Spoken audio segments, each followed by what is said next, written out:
ಪಹಲ್ಗಾಮ್ ದಾಳಿಗೆ ಪ್ರತಿಯಾಗಿ ಭಾರತೀಯ ಸೇನೆ ಆಪರೇಷನ್ ಸಿಂಧೂರ ಹೆಸರಿನಲ್ಲಿ ಪಾಕಿಸ್ತಾನದ 9 ಭಯೋತ್ಪಾದಕ ನೆಲೆಗಳ ಮೇಲೆ ದಾಳಿಯನ್ನು ನಡೆಸಿದೆ. ಈ ದಾಳಿಯ ಬೆನ್ನಲ್ಲೇ ಸೇನೆ ಪತ್ರಿಕಾಗೋಷ್ಠಿಯನ್ನು ನಡೆಸಿ ಕಾರ್ಯಾಚರಣೆಯ ಮಾಹಿತಿಯನ್ನು ನೀಡಿದ್ದಾರೆ. ಈ ಪತ್ರಿಕಾಗೋಷ್ಠಿಯ ನೇತೃತ್ವವನ್ನ ಇಬ್ಬರು ಮಹಿಳಾ ಅಧಿಕಾರಿಗಳಾದ ಕರ್ನಲ್ ಸೋಫಿಯಾ ಖುರೇಶಿ ಮತ್ತು ವಿಂಗ್ ಕಮಾಂಡರ್ ವ್ಯೋಮಿಕಾ ಸಿಂಗ್ ವಹಿಸಿರೋದು ವಿಶೇಷ.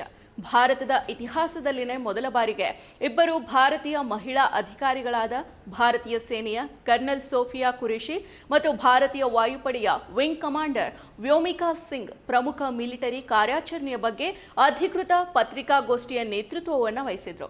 ಈ ಪತ್ರಿಕಾಗೋಷ್ಠಿಯಲ್ಲಿ ಈ ಕಾರ್ಯಾಚರಣೆಯ ಬಗ್ಗೆ ಮಾಹಿತಿಯನ್ನು ನೀಡಿದ ಇಬ್ಬರು ಅಧಿಕಾರಿಗಳು ಈ ಕಾರ್ಯಾಚರಣೆ ಪಾಕಿಸ್ತಾನಕ್ಕೆ ಭಾರತ ನೀಡಿದ ಸಂದೇಶ ಆಗಿದೆ ಅಂತ ಹೇಳಿದ್ದಾರೆ. ಪಹಲ್ಗಾಮ್ ದಾಳಿ ನಡೆಸಿದ ಭಯೋತ್ಪಾದಕರು ಧರ್ಮವನ್ನ ಕೇಳಿ ಪತ್ನಿ ಮಕ್ಕಳ ಎದುರೇ ಪುರುಷರನ್ನ ಕೊಂದಿದ್ದಾರೆ. ಈ ದಾಳಿಯ ಬಳಿಕ ನವ ವಿವಾಹಿತೆ ಸೇರಿ 25 ಮಹಿಳೆಯರು ವಿಧವೆಯರಾಗಿದ್ದಾರೆ. ಈ ಮಹಿಳೆಯರ ಸಿಂಧೂರವನ್ನ ಅಳಿಸಲಾಗಿದೆ ಅನ್ನೋ ಬಿಂಬವಾಗಿ ಈ ಕಾರ್ಯಾಚರಣೆಗೆ ಆಪರೇಷನ್ ಸಿಂಧೂರ ಅಂತ ಹೆಸರಿಡಲಾಗಿದೆ. ಈ ದಾಳಿಯನ್ನ ದೇಶದಲ್ಲಿ ಕೋಮು ಸಂಘರ್ಷ ಸೃಷ್ಟಿಸೋ ದೃಷ್ಟಿಯಿಂದಾನೇ ನಡೆಸಲಾಗಿದೆ, ಆದರೆ ವಿಫಲ ಆಗಿದ್ದಾರೆ ಅಂತ ವಿದೇಶಾಂಗ ಕಾರ್ಯದರ್ಶಿ ವಿಕ್ರಮ್ ಮಿಸ್ರಿ ಈಗಾಗಲೇ ತಿಳಿಸಿದ್ದಾರೆ. ಈ ಕೋಮು ಘರ್ಷಣೆ ಹುಟ್ಟಿಸೋ ತಂತ್ರದ ವಿರುದ್ಧ ನಡೆಸಿದ ಕಾರ್ಯಾಚರಣೆಯ ಮಾಹಿತಿಯನ್ನು ನೀಡಿದ ಇಬ್ಬರು ಮಹಿಳೆಯರ ಪೈಕಿ ಒಬ್ಬರು ಮುಸ್ಲಿಂ ಮಹಿಳೆ ಅನ್ನೋದು ಗಮನಾರ್ಹ. ದೇಶದ ಸೌಹಾರ್ದದ ಪ್ರತೀಕ ಅಂತ ಅಂದ್ರೂ ತಪ್ಪಾಗಲಾರದು. ಸೋಫಿಯಾ ಖುರೇಶಿ, ವ್ಯೋಮಿಕಾ ಸಿಂಗ್ ಯಾರು? ಭಾರತೀಯ ಸೇನಾ ತರಬೇತಿ ತುಕಡಿಯನ್ನ ಮುನ್ನಡೆಸಿದ ಮೊದಲ ಮಹಿಳಾ ಅಧಿಕಾರಿ colonel Sofiya Qureshi. Corps of signals lieutenant colonel Sofiya Qureshi ಅವರು 2016ರಲ್ಲಿ ಈ ಇತಿಹಾಸವನ್ನ ಬರೆದಿದ್ದಾರೆ. ಏಷ್ಯನ್ ಪ್ಲಸ್ ಬಹುರಾಷ್ಟ್ರೀಯ ಕ್ಷೇತ್ರ ತರಬೇತಿಯಲ್ಲಿ ಭಾಗಿಯಾದ ಮಹಿಳಾ ಅಧಿಕಾರಿ ಈ ಖುರೇಶಿ.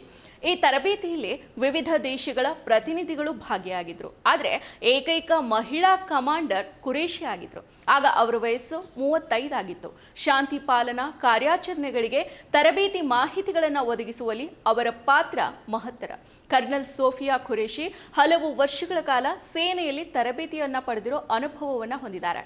ಇನ್ನು ಮತ್ತೊಂದೆಡೆ ವಿಂಗ್ ಕಮಾಂಡರ್ ವ್ಯೋಮಿಕಾ ಸಿಂಗ್ ಬಹು ಅಪಾಯಕಾರಿ ವಾಯು ಕಾರ್ಯಾಚರಣೆಗಳಲ್ಲಿ ಸೇವೆಯನ್ನು ಸಲ್ಲಿಸಿದ್ದಾರೆ. ಅವರ ಸೇವೆಗೆ ಈಗಾಗಲೇ ಭಾರಿ ಪ್ರಶಂಸೆ ಕೂಡ ವ್ಯಕ್ತ ಆಗಿದೆ. ಈಶಾನ್ಯದಲ್ಲಿ ಪ್ರವಾಹ ಪರಿಹಾರ ಕಾರ್ಯಾಚರಣೆಗಳ ಸಮಯದಲ್ಲಿ ಅವರು ನೀಡಿದ ಸೇವೆಗಳಿಗೆ ಸಿಗ್ನಲ್ ಆಫೀಸರ್ ಇನ್ ಚೀಫ್ ಅವರು ಮೆಚ್ಚುಗೆಯನ್ನು ವ್ಯಕ್ತಪಡಿಸಿದರು. 2004ರಲ್ಲಿ IAFಗೆ ನೇಮಕಗೊಂಡ ವಿಂಗ್ ಕಮಾಂಡರ್ ವ್ಯೋಮಿಕಾ ಸಿಂಗ್ ಚೇತಕ್ ಮತ್ತು ಚೀತಾ ಹೆಲಿಕಾಪ್ಟರ್ಗಳನ್ನು ಚಲಾಯಿಸುವ ಮೂಲಕ ಹೆಲಿಕಾಪ್ಟರ್ ಹಾರಾಟದಲ್ಲಿ ಒಂದು ಅವಘಡ ಕೂಡ ಸಂಭವಿಸದೆ ಸೇನೆ ನೀಡಿದ ದಾಖಲೆಗಳನ್ನು ಹೊಂದಿದ್ದಾರೆ. 2017ರಲ್ಲಿ ವಿಂಗ್ ಕಮಾಂಡರ್ ಹುದ್ದೆಗೆ ಬಡ್ತಿಯನ್ನು ಪಡೆದ ಇವರು IAFನಲ್ಲಿ ಮಹಿಳೆಯರಿಗೆ ಮಾರ್ಗದರ್ಶಕರು.